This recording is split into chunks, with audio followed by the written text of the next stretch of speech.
What's going on YouTube? Today I bring you my awards for this past NFL season. The award ceremony is tonight, later tonight at like 70 or like 9 ET or something. So make sure to catch that. But as for my personal awards and Hall of Fame, this is who I would give it to. So starting off with the MVP from this year, it's Patrick Mahomes.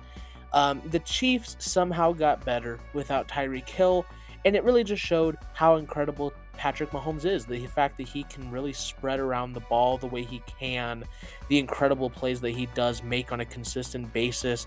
He's the only quarterback that passed 5,000 yards this year. And there was a pretty wide gap between first and second place. 105.2 quarterback rating, 12 picks, but the dude's on another level, and the Chiefs are back in the Super Bowl again, and he's, let's be honest, the main reason why he is insane, and I think he wins a second MVP this year. Moving on to the Offensive Player of the Year, I really did consider Josh Jacobs. I really did consider Tyreek Hill, but at the end of the day here, though, Justin Jefferson was amazing this year. He wasn't the most consistent guy because there were games where he would come in and not really do much, but in the games where he went off, he went off. I mean, really, it seemed to either be like 50 yards in a game was a disappointment for him. And I think that just goes to show how incredible he really is, because 50 yards for any other receiver a game, that's pretty good. I mean, that is still, that's still going to do you numbers. And he's over here averaging 106 yards per game. So, yeah, Justin Jefferson, he was incredible this year. I think he deserves it. Really is the best receiver in football right now. As for the Defensive Player of the Year, maybe a bit of an unpopular choice because everybody's going with Nick Bosa, Micah Parsons, those guys. I'm going Chris Jones. To me, Chris Jones was the most impactful player on the defensive side of football this year. I'd say really the only guys that were even close to him otherwise were Nick Bosa, Pat Surtain, and like Minkah Fitzpatrick. Um, but Chris Jones was dominant this year. He's really the only star player on that Chiefs defense. But God, he makes the most of his opportunities. I mean, 243 tackles, 15 and a half sacks, 29 quarterback hits. I mean, Chris Jones, he's a monster. And honestly, not that Aaron Donald's bad by any means, but to me, Chris Jones is better than Aaron Donald right now with how he's been playing, how he takes advantage of offensive linemen. It's murder every play from him. Chris Jones is, to me, the Defensive Player of the Year. Moving on to the Offensive Rookie of the Year, again, maybe a little bit of an unpopular pick. He's not even a finalist, which is a bit of disappointment. But Chris Olave, to me, was the best rookie this year. I get Brock Purdy was really good there at the end of the season. At the same time, it was like half a season. Let's be honest, a lot of it's due to Kyle Shanahan. I don't think he's like the future going forward, especially since he's not going to play next year. So Purdy, I can get it. I don't think he deserves it. Garrett Wilson was great, but to me, they had similar stats, but Garrett Wilson played 2 more games. Um, you know, I'm not gonna sit here and say he had a better surrounding situation. That he definitely didn't. But it's not like Chris Olave was working with anything on offense either. And again, with 2 less games, having almost the same stats, the only player I would really accept, as an opposition is Kenneth Walker, who was very good. I just honestly think because the Seahawks also had such a great passing game this year, I think Olave added the most value out of any rookie this year. I think Breece Hall would have won it if he'd stay healthy, but with Chris Olave here, though, 2 less games, and he was still almost the leader in rookie receiving yards. To me, Olave, again, I just think he made the most impact. There was a very clear difference in the Saints passing game when they did and didn't have Chris Olave this year. So, as for Defensive Rookie of the Year, it's still Sauce Gardner. There's a lot of people that want Hutchinson or they want Tariq Woolen. And yeah, but obviously, yes, there's the argument. Sauce Gardner, he does. He gets away with a lot of holdings. But at the end of the day, it really does seem like people either love or hate Sauce Gardner. And dude, he's good. He's very good. Being a first-team All-Pro corner as a rookie is very damn impressive. You can list these other stats here, but they don't truly show how dominant a rookie corner of his caliber is. And the fact that he can get better is pretty scary, to be honest, because he's already got a case for being a top 10 corner after year one.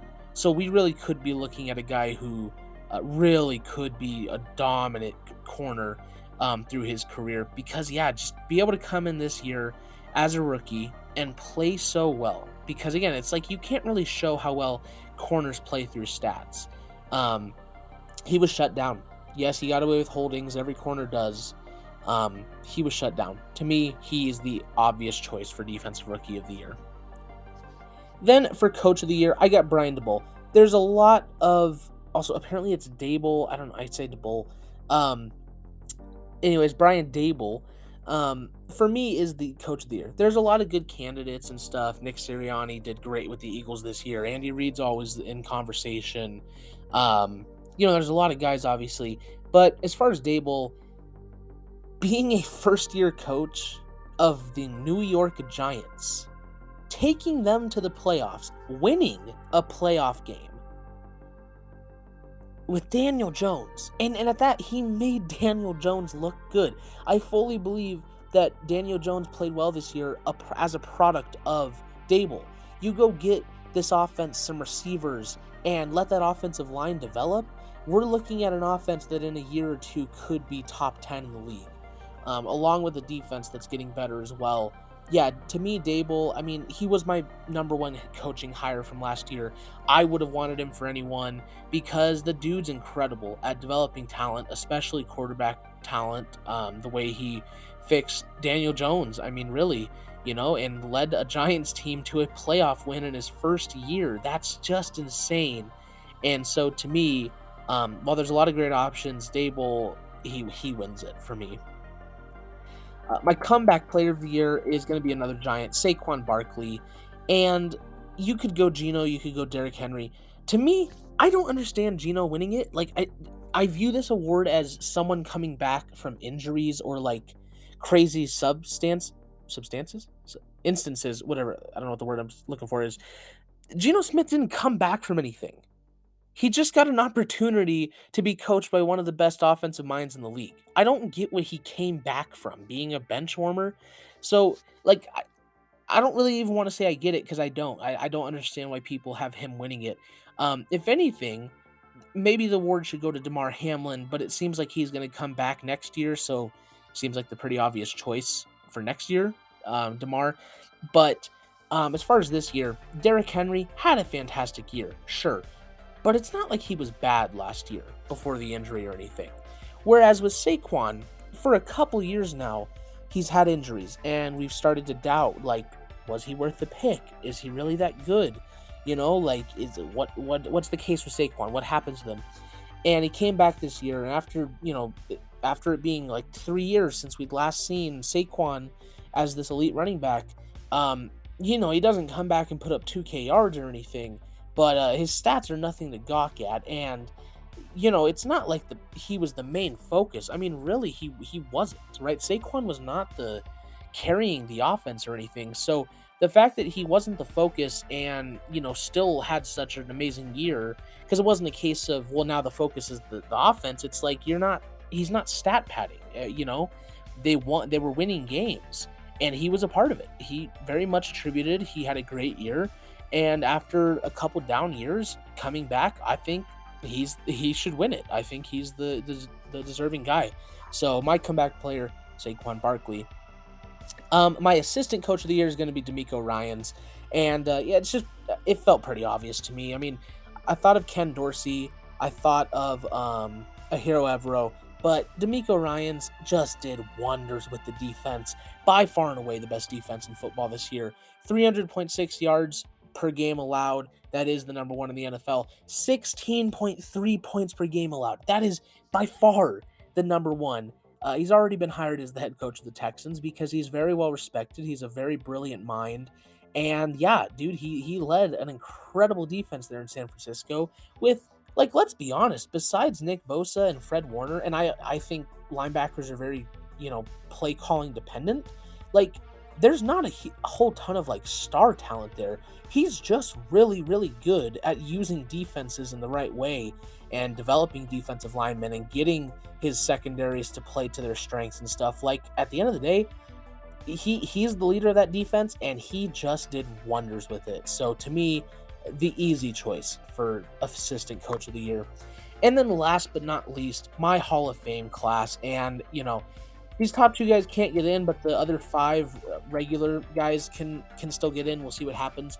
Mike Shanahan not being in is a crime against humanity.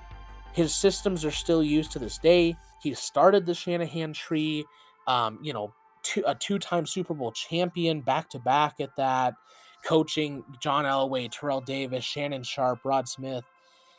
Yeah, I don't know how he's not in, and I sadly don't know if he ever will get in, but he should be. So if it was my choice, he'd be getting in.